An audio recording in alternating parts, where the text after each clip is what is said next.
Selamat pagi, perkenalkan nama saya Dr. Karuni, dokter yang akan melakukan bantuan persalinan kepada ibu berusia 34 tahun. Baik, di sini yang pertama akan saya lakukan yaitu memastikan ada tanda-tanda dari kala 2. Yang pertama, ibu merasakan ada dorongan kuat. Yang kedua, yaitu ada tekanan pada rektum. Yang ketiga, perineum menonjol. Dan yang keempat, yaitu vulva terbuka. Baik, di sini setelah tadi dilakukan pemeriksaan, ibu sudah mengalami keempat tanda kala 2 tersebut, artinya ibu sudah memasuki kala kedua. Yang selanjutnya itu di sini saya akan melakukan persiapan terhadap alat-alat. Di sini yang pertama yaitu saya akan mempersiapkan ada partus set, kemudian hacking set, ada kain dan obat-obatan. Baik, selanjutnya saya akan membuka kain yang akan saya letakkan di atas perut ibu dan juga sebagai persiapan resusitasi. Baik, saya letakkan kain di atas perut ibu untuk menutupi perut ibu. Kemudian ini kain lagi satu saya gunakan sebagai persiapan untuk resusitasi. Baik, setelah mempersiapkan kain, selanjutnya di sini saya menyiapkan oksitosin 10 unit serta spike yang nanti akan saya gunakan. Baik, setelah itu saya akan melepaskan seluruh perhiasan yang ada di tubuh saya. Kemudian saya akan menggunakan apron. Anggap saja saya sudah menggunakan apron ini karena saya tidak punya alatnya. Kemudian setelah itu saya akan melakukan tindakan cuci tangan.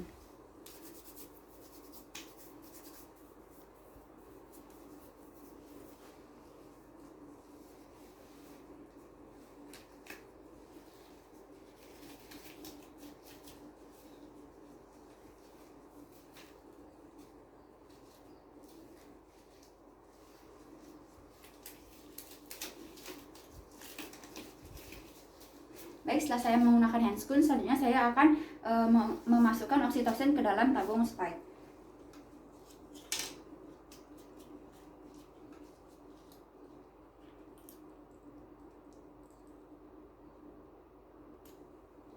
Baik, anggap saja sudah terisi oksitosinnya. Baik, setelah saya selesai melakukan persiapan, selanjutnya di sini saya akan memeriksa dari bukaan ibu dan juga kondisi dari janinnya. Di sini yang pertama saya akan melakukan disinfeksi pada daerah perineum dengan menggunakan kapas yang sudah berisi cairan disinfektan. Di sini dibersihkan dari atas ke bawah, kemudian dibuang, kemudian kembali di atas sampai bawah, dibuang, dan di atas sampai bawah sampai dibuang. Baik, setelah selesai melakukan tindakan disinfeksi, selanjutnya di sini saya akan memeriksa bukaan dari ibu dengan menggunakan pemeriksaan dalam. Baik, di sini bukaan ibunya sudah 10 cm, itu artinya bukaannya sudah lengkap. Karena sarung tangan saya sudah terkontaminasi, saya akan melepas sarung tangan saya.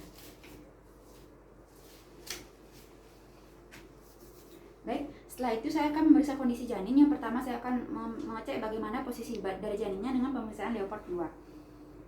Baik, di sini saya merasakan bagian yang datar itu berada di sebelah kanan, artinya punggung janin berada di sebelah kanan. Kemudian saya akan melakukan pemeriksaan terhadap jantung janin dengan menggunakan fetoskop. Karena saya tidak punya alatnya, ini anggap saya sedang memegang fetoskop. Baik, dari hasil pemeriksaan di sini denyut jantung janinnya itu 120 kali per menit, itu artinya normal dan sudah lengkap.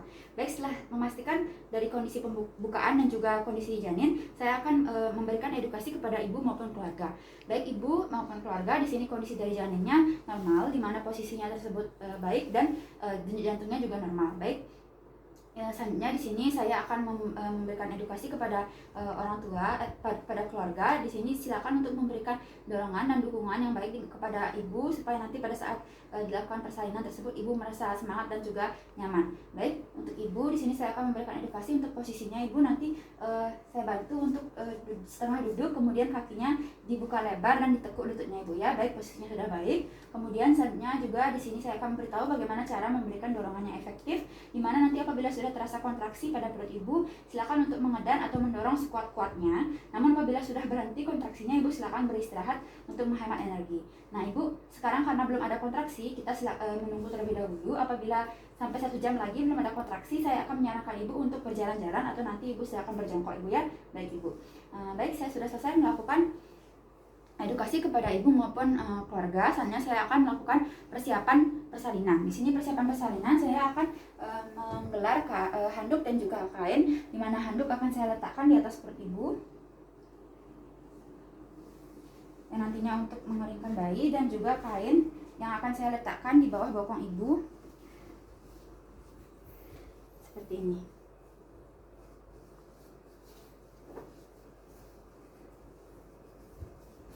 Baik, setelah selesai mempersiapkan kain, selanjutnya di sini saya akan kembali menggunakan sarung tangan steril.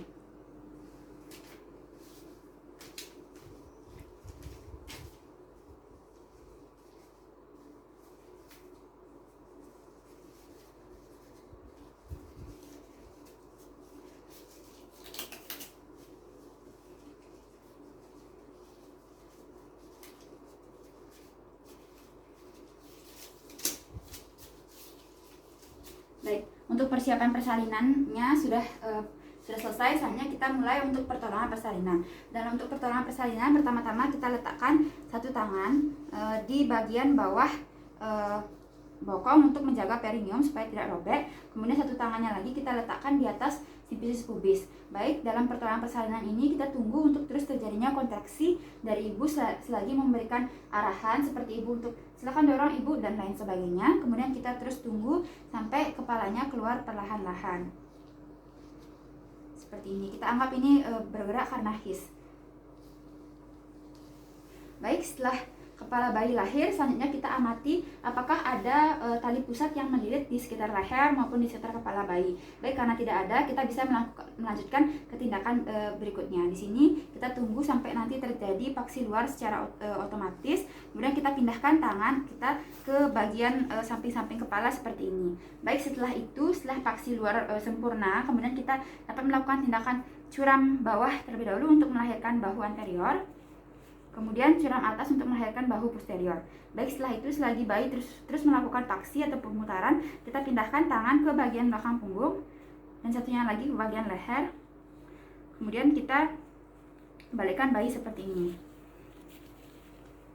Baik, ini merupakan tali pusat bayi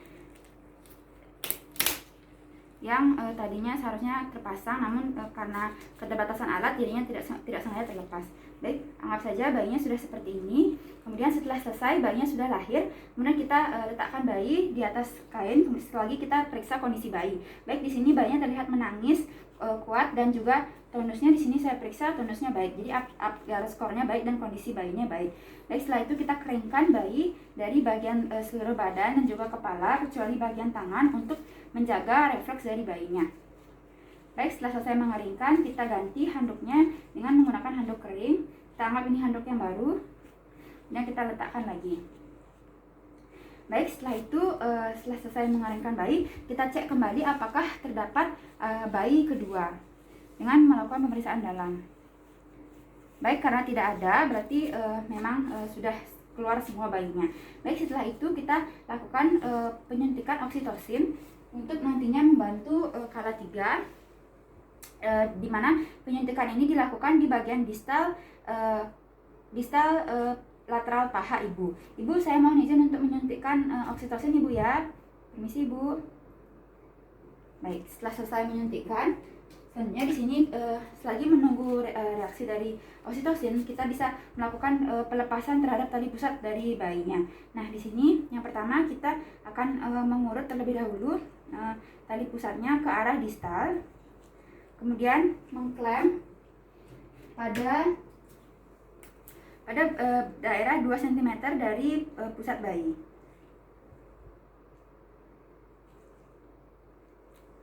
Baik. Setelah itu kita lanjutkan klem kedua dengan jarak kira-kira 2 cm dari klem pertama. Baik, setelah itu kita dapat memotong di antara 2 klem tersebut.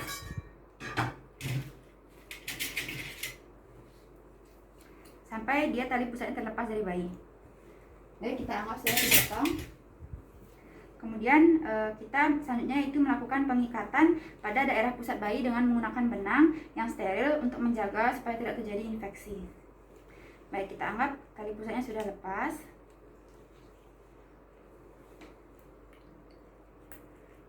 Dan dilepas klemnya. Baik, setelah selesai tali pusatnya sudah terlepas, selanjutnya di sini kita bisa meletakkan bayi pada kulit ibu dengan posisi tengkurap supaya merangsang adanya refleks untuk mencari payudara ibu. Sekaligus kita tutup bayinya menggunakan topi dan juga kain kering yang hangat supaya menjaga kehangatan dari bayi. Baik, setelah selesai kita membantu persalinan terhadap bayi. Selanjutnya di sini dan juga persiapan terhadap bayi baru lahir. Selanjutnya di sini kita akan melakukan tindakan persalinan kala 3 atau persalinan terhadap plasenta. Baik, yang pertama kita lakukan adalah yaitu dengan memegang satu tangan dengan memegang tali pusat, satu tangan lagi kita letakkan pada daerah simfisis pubis ibu untuk nantinya akan mendorong ke arah belakang atas atau dorsokranial untuk menjaga simfisisnya. Baik, kemudian kita di sini sekaligus menunggu kontraksi dari kontraksi otomatis dari ibu, karena tidak ada kontraksi jadi saya sambil tarik. Dan ini tangan yang memegang tali pusat hanya perlu untuk menegangkan saja, jangan ditarik tali pusatnya. Baik, terus kita tunggu sampai akhirnya nanti plasentanya terlihat. Kemudian kita sambut plasenta menggunakan 2 tangan. Nah, kemudian kita lakukan gerakan memutar. Di sini fungsinya adalah untuk memilin semua selaput amnion. Kemudian kita letakkan plasentanya. Baik, setelah kita letakkan plasentanya, kemudian kita lakukan masase pada fundus uteri selama 15 detik dengan meletakkan satu tangan di fundus uteri dan satunya lagi pada simfisis pubis.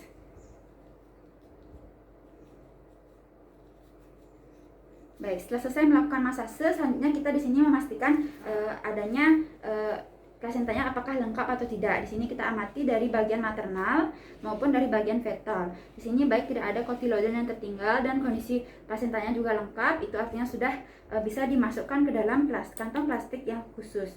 Di sini klemnya juga saya buka. Angkat, kita masukkan ke dalam kantong plastik yang khusus. Baik, setelah selesai untuk bantuan persalinan kali 3, kita selanjutnya di sini memastikan apakah adanya laserasi maupun pendarahan aktif pada perineum maupun vagina ibu. Baik, di sini tidak terdapat laserasi maupun pendarahan aktif, itu artinya kondisi ibunya baik, normal, jadi tidak perlu dilakukan tindakan hekting atau penjahitan. Baik, saya sudah selesai melakukan pertolongan terhadap persalinan. Selanjutnya di sini nantinya akan dilakukan tindakan pasca persalinan, yang dimana akan saya jelaskan saja apa saja yang akan dilakukan. Yaitu yang pertama, akan diberikan obat-obatan kepada janin, misalnya diberikan antibiotik salep pada mata maupun diberikan vitamin K1 dan juga bisa diberikan obat-obatan lainnya. Kemudian juga akan dilakukan evaluasi terus-menerus baik kepada kondisi ibu maupun kepada kondisi janin, misalnya selama 15-30 detik sekali. Kemudian apabila nantinya diperlukan dan apabila kondisi ibu maupun bayinya memburuk, akan dilakukan tindakan resusitasi. Selain itu juga akan selalu dipastikan kebersihan maupun keamanan dari tempat pasca bersalin maupun dari kondisi ibu maupun bayinya. Baik, demikian untuk tindakan bantuan persalinan. Saya akan melepaskan sarung tangan terlebih dahulu dan tindakan cuci tangan sebelum melakukan dokumentasi.